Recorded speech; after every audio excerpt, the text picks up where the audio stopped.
कितना वेट करवाती हो तुम? रात के 2 बज रहे हैं और मैं तुम्हारा आधे घंटे से वेट कर रहा था। फोन तक अटेंड ही कर रही थी मेरा।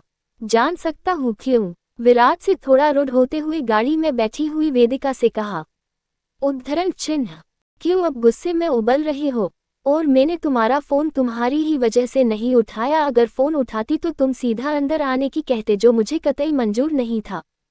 और दूसरी बात, वेट नहीं करवाया जनाब, आप खुद भूल रहे हो मैं एक डॉक्टर हूँ, वो भी रेजिडेंट डॉक्टर, जिससे अभी अपनी ड्यूटी पूरी शिद्दत से निभानी होती है, तभी जाकर आगे मैं बहुत बड़ी डॉक्टर बन पाऊंगी। अब अगर अभी अपने काम को सीरियसली नहीं सीखा तो आगे मुझे ही दिक्कत होगी ना। इसलिए मैं टाइम से पहले कैसे अपनी ड्यूटी ऑफ कर देती। और ड्यूटी ऑफ करने का टाइम मैंने पहले ही बताया था ना कि 2 बजे मेरी ड्यूटी ऑफ होगी। वेदिका विराट को समझाते हुए बोली। पर विराट तो कुछ कहने या सुनने के मूड में ही नहीं था। वो बिना वेदिका को देखे गाड़ी चलाने लगा। इस बीच उसने एक बार भी वेदिका से बात नहीं की, चुपचाप गाड़ी चलाता रहा। कुछ देर बाद गाड़ी एक होटल के पार्किंग एरिया में आके रुकी। वेदिका ने बाहर देखा तो वो समझ गई थी कि वो लोग कहाँ आए हैं। विराट गाड़ी से उतरकर बिना वेदिका को बोले चुपचाप उसका हाथ थामकर होटल के अंदर आ गया और रिसेप्शन से अपने रूम की चाबी लेकर रूम में आ गया। वेदिका अब विराट की चुप्पी से उकता गई थी, इसलिए रूम के अंदर आकर गुस्सा होकर बोली। क्या है विराट ये पाउटिंग? बात बात पे बच्चों की तरह मुंह सूजा कर बैठ जाते हो, टीयर्स ऑफ जॉय। गलती हमेशा तुम्हारी होती है, फिर भी नाराज तुम मुझ पे होते हो, स्मर्क पाउटिंग। अगर इसी तरह गुस्सा होकर ही रहना था तो बोल देते मुझे, मैं अपने हॉस्पिटल के रेस्टरूम में ही ठीक थी, कम से कम वहाँ चैन की नींद तो सोती और तुम्हारी बेवजह की नाराजगी भी नहीं झेलनी पड़ती। स्मर्क स्मर्क पाउटिंग पाउटिंग, वेदिका ने गुस्से में मुंह बनाकर कहा, जिसपे विराट बुरी तरह चिढ़ते हुए बोला, अच्छा तो बात बात पे मैं लड़ता हूँ, तुम्हारी तो कभी गलती होती ही नहीं ना।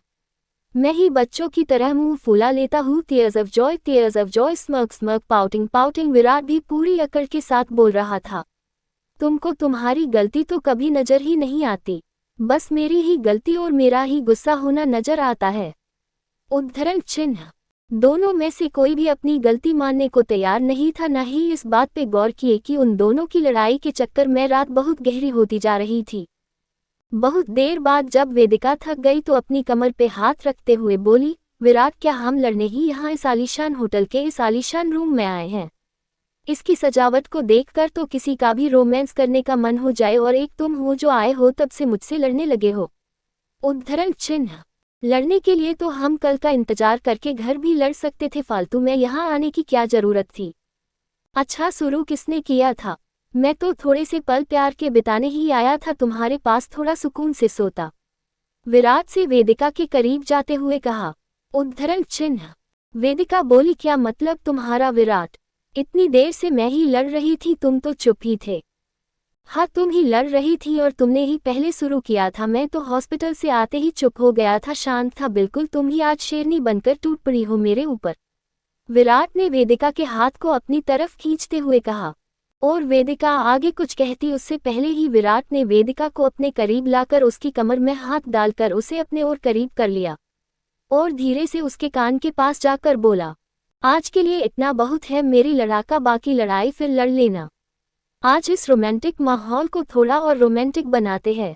विराट के इतना कहते ही वेदिका शर्मा गई और एक शाई सी स्माइल उसके गालों पे आ गई थी और मुंबई की बारिश माहौल को और भी खुशनुमा और रोमांटिक बना रही थी। ढलती रात के साथ बाहर बारिश बढ़ती ही जा रही थी। विराट वेदिका मौसम की नजाकत को देखते हुए एक दूजे के बेहद करीब आ गए थे। धीरे धीरे विराट की शरारतें बढ़ रही थीं। वेदिका भी माहौल में ढल कर विराट की शतरतों में उसका साथ दे रही थी। दोनों एक दूजे के बेहद करीब थे। विराट ने वेदिका की नाक से नाक मिलाकर धीरे से कहा, बहुत दिन से सुकून भरी नींद नहीं सोया, कुछ पल अपने आंचल में छुपा कर सुला लो। वेदिका विराट की इस बात से शर्मा कर भागकर रूम की खिड़की के पास आकर खड़ी हो गई और रूम से बाहर हो रही बारिश को देखने लगी। विराट उसके पीछे से आकर पीछे से उसकी कमर में अपनी बाहें डालते हुए पीछे से ही वेदिका को अपनी बाहों में भर लिया। वेदिका सिमटकर विराट की बाहों में छुप गई। विराट ने वेदिका को अपनी बाहों में उठाया और उसे अपनी गोद में लेकर बेड पे आके लिटा दिया। विराट ने अपना ब्लेजर उतार कर सोफे पे रख दिया और वो भी बेड पे आकर लेटी हुई वेदिका को निहारने लगा। कुछ पल बाद विराट ने बेड के बगल से लगी रूम की लाइट को ऑफ कर दिया था। पूरे रूम में अब अंधेरा ही अंधेरा था। पूरे रूम में शांति थी। बस बाहर हो रही बारिश की आवाज, जो कभी बिजली कड़कने पे होती थी या तेज होती बारिश की बूंदों की ही थी। दोनों एक दूजे में खो गए थे। अब दोनों की सांसें की आवाज ही थी जो उन दोनों के वहां होने की गवाह थी। काफी देर बाद वेदिका विराट से अलग होती हुई बोली, अच्छा विराट, आज की बारिश को देखकर तो लग रहा है कि आज पूरी रात ये थमने वाली नहीं है और इसी तरह होती रही तो कल सुबह सड़क पे पानी पानी होना तय है। और फिर तो मुंबई की सड़कों को पैदल भी पार करना मुश्किल हो जाता है। विराट ने गहरी सांस लेकर कहा, तुम सही कह रही हो, इसलिए अब तुम आराम से सोना पूरी रात, क्योंकि कल सुबह मुश्किल से ही पूरी टीम सेट पे पहुंच पाएगी। और तुम्हारे हॉस्पिटल का भी हर डॉक्टर टाइम से मुश्किल से ही पहुंचेगा, तो तुम भी टेंशन फ्री होकर सो जाओ। वो तो ठीक है, लेकिन एक बात है जो मैंने तुमसे पूछी नहीं उस दिन पर आज पूछ रही हूँ। उस दिन सारी फाइल और पेनड्राइव को देखकर तुम्हारे दिमाग में क्या आया? कौन हो सकता है इन सब के पीछे? और तुम इस बारे में अपनी तरफ से क्या तहकीकात करवा रहे हो? वेदिका से विराट के सीने से लगे हुए उसकी आंखों में देखते हुए कहा, उसकी चिंता तुम मत करो, मैंने ध्रुव से इस बारे में बात की है। वो और संजना बस कुछ दिनों बाद वापस मुंबई आ जाएंगे, तब ध्रुव खुद इस केस की तह तक जाएगा, इसलिए तब तक उसने चुप ही रहने को कहा है। और अब कोई और सवाल मत करो, चुपचाप आंखें बंद करो और सो जाओ। वेदिका ने भी अच्छे बच्चे की तरह विराट की बात मानते हुए चुपचाप विराट के सीने से चिपकाकर सो गई। विराट ने भी वेदिका को अपनी बाहों में भरकर सुकून से अपनी आंखें बंद कर लीं। दूसरी सुबह वेदिका की नींद खुली तो सुबह के 9 बज रहे थे। उसने फौरन अपने फोन को देखा, जिसमें नेहा और आयशा के कई मिस कॉल थे। उसने तुरंत कॉल बैक किया तो नेहा ने तुरंत फोन उठा लिया। वेदिका कुछ बोलती उससे पहले ही नेहा बोली, आज पूरी रात तेज बारिश होने की वजह से सब स्टाफ आगे पीछे हो गया, इसलिए अभी की ड्यूटी के लिए जूनियर स्टाफ को लगा दिया है और सीनियर स्टाफ की ड्यूटी कल आएगी 24 आवर के बाद। तो तू तेरी प्यारी नींद खराब मत करना और चुपचाप बारिश का मजा ले और नींद पूरी कर। और बिना वेदिका की हाँ ना सुने फोन काट दिया। वेदिका तो जैसे इसी चाह में थी, लेकिन जैसे ही उसने बगल में सो रहे विराट को देखा तो धीरे से बड़बड़ाने लगी, मेरी तो चलो ठीक है छुट्टी हो गई, लेकिन विराट का क्या? उसे तो जाना होगा शूट के लिए, उसका शूट थोड़े कैंसिल होगा। शूट कैंसिल हो गया है, नमन ने पहले ही फोन करके बता दिया था, इसलिए नेहा की बात मानकर चुपचाप सो जाओ, विराट ने बिना आंखें खोले ही कहा। तो वेदिका विराट की ओर झुककर बोली, तुम्हें कैसे पता नेहा ने क्या कहा?